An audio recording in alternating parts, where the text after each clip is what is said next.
Hey guys, Yo here. Welcome back to another video. In this video, I'm going to be covering Monster Girl Eve, a former volunteer for HeartBreak, the previous project before DrApeis started with Love Letter. So let's get right into it. We got the blog post here on confessions. Former HeartBreak volunteer speaks out about abuse and development experiences. Keep in mind, this is not about Love Letter's development, but the development of the previous game again, HeartBreak. So they do, let's see, so she does preface the document, posting relevant screenshots where they can find it, and then post more screenshots. So this will be updated if necessary for that when she does find it. She does leave her Discord ID here in case anyone wants questions from her about this. I did ask for some clarification on a few things, and I'm happy that I was able to do that. But there was, what I asked wasn't too much, though. I didn't really have too many questions. I think she did a very good job in her statement here. So we'll just scroll right down. Big bold. We should probably look at that as well. Do not dox anyone or just be a bad person to people. I mean, it doesn't have to. One, obviously, don't be a bad person to DrApeis nor was this falling. But don't, don't be mean to people, okay? That's definitely a thing there. So down here we can see a screenshot introduction. This is a interaction with these two narwhal, and they will be calling DrApeis narwhal for this video. So you can see that they are contacting here, and then their list of voice actors. MonsterGirlEve's is definitely listed there for HeartBreak. The screenshot was from GDD. I'm not sure what GDD is. I'm assuming it's a game hosting site for development. And then they were, in there quickly as a VA, and quickly in a week they felt belittled and bullied over the volunteer team. And it seems consistent that Nar was informed of everything and was apathetic, actively ignoring it when he was not taking part. Ooh, that's ooh, ouch. So it's a big ouch there. I know that it's been very consistent with all of that right now. In the very short time of development, though, they were a voice actor, but they didn't want to do more for the project. So they pitched art and writing, and even though she tried her best, it seems like her input was not appreciated. And there was some name calling. We can see it down here. There's some name calling. I won't say some of those. Those are not nice things to say about people. Holier than thou. That's easy is something to say, but there's some context in that I won't delve into much more about that. But they also talked about the criticism deflection here, and they want to talk about their ban. So what was interesting, though, I just want to quickly throw here. DrApeis, rarely in chat, check. Chaos, check. Voiced possible opinions about changes to rivals. So we can just scroll down a little bit more. The change about the protagonist here, Yue, very similar to the Yandere Simulator protagonist Ayano. That was what I forgot was important there. So they voiced some suggestions about that.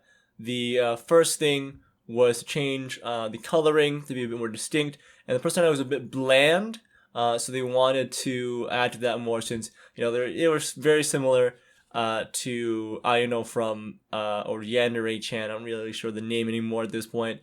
And then we can scroll down further here. We can see I'm really struggling with the first name here, but I think it's Otoha Araki, the first rival. As you can see from this image here, and they do mention that quite a bit. Basically a copy of Osana in terms of overall character design. It's they also have a pretty weak elimination method for her. So the specific elimination method would be telling the teacher that she cheated on a test. Yeah, it's pretty weak.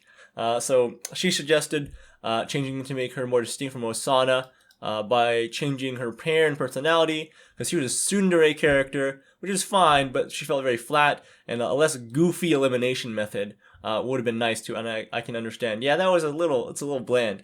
And next we have Naoko Amakusa, third rival. She apparently really liked that character, a personal favorite. She was repainted Amai from Yanri Simulator, but were distinct enough that it didn't bother her. The only thing that was goofy about her was she was royalty. You can see this little here. She was royalty, but she has hobbies that didn't really line up with that kind of thing. A little silly, and could have been much better. So just revisiting her part of the story, which yeah, that's a quick little summary of that. And then there's this one called Chihiro Tsukasa, My Personal Night Terror. I nailed it here. Witchery's personal nightmare. Witchery's? Is it Witchery's? Am I all over with this? I didn't say Witchery. I said Witchery's.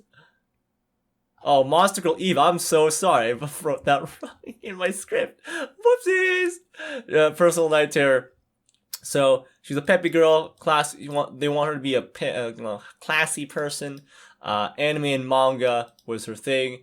Just normal things until you read this.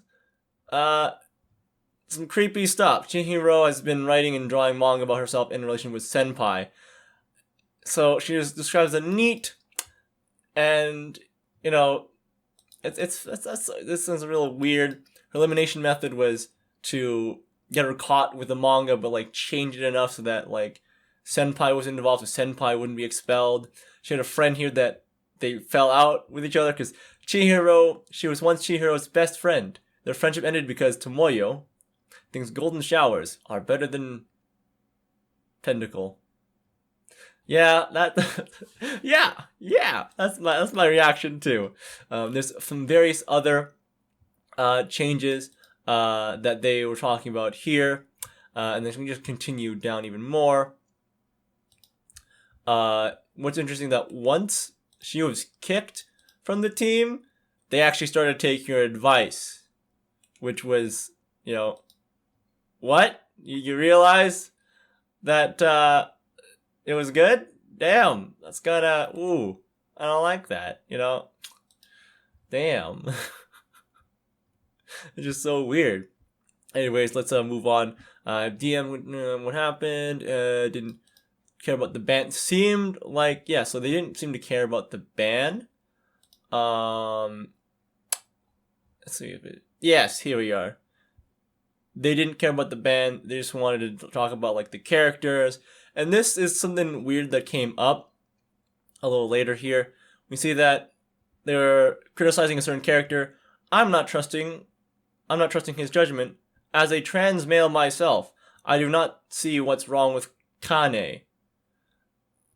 And this is weird because it seemed like Monster Girl or Eve, she never encountered any problems with the problem of his or their pronouns and words. So this is why I also kind of question things right now. Now, I was still respecting by saying they, but I see this opportunity where DrApeis might use this as a shield of some sorts, calling themselves non-binary, saying, "Oh, I'm a," this is my personal opinion, where they could use it as a personal shield of, "Oh, I'm a minority. Why do you not like minorities?" Deflect. I feel like that could be a case too.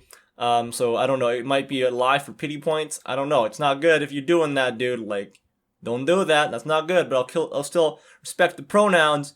But I hope to never hear that you're using this as a shield, as a minority. Oh no, pity is me, right? So this does point back to what Eve is angry about, because predatory lesbian, and then as a trans man now, they were confused too, because apparently as a trans person, Narwhal or DrApeis got confused with statements of when the phrase is trans man and trans woman, because trans man usually means female to male and trans woman usually means male to female. We have some more clarification from the Twitter account here. Let me remove myself here, and we can see the screenshots.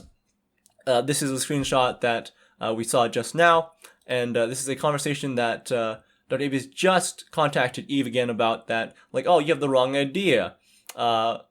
I was trans male or female year-ish ago, but I had stopped taking treatment due to my body rejecting the femininity of it. So I just find that, like, we were talking about this in DMs. We find it very strange that someone would say rejecting femininity. It's normal for your body to reject the hormone. So I'm not sure why they had to say it that way. It was really weird. They continue on about that, and this is the confusion they were talking about. Why would you misgender yourself twice in a conversation? It's really weird. So they also talked about here, drama versus accountability. I'm just trying to make my game. That's what I pointed out earlier. And then this last screenshot here was make a mistake. Why do you ever not correct me? They don't care. And then I don't know. I'm with Eve here. At least I can't trust their word. I don't know again about the whole non-binary thing. Are they using it as just a shield, just as a little safety net possibly later on, right? So I don't know. Anyways, we can scroll down to the final statement down here by name I'm forgetting right now. The statement asks many to consider the statement. So whoever's reading, consider statements made by former Love Letter volunteers. They want to warn that DrApeis has not changed since their involvement with them in HeartBreak. They're still lying, they're still mistreating people, and may leave Love Letter once attention fades. I really hope that doesn't happen either, but that's something from Eve that I can see happening. But again, I'm hoping for the best. This time this is something that sticks. It's not going to be abandoned like the last project. But yeah, this is my second to last video, hopefully so far, on the confessions for today. I don't know if there's going to be further from the Twitter account. They're saying that there might be more, but we'll see. I'm excited to do that, and hopefully do more, regular coverage of stuff since I've been covering this for a whole week now. But yeah, check out my playlist over here on the right with my content on Love Letter. And the next video will be the final one for today from Ren, a former voice actor for Love Letter. I'll see you guys there. Boop!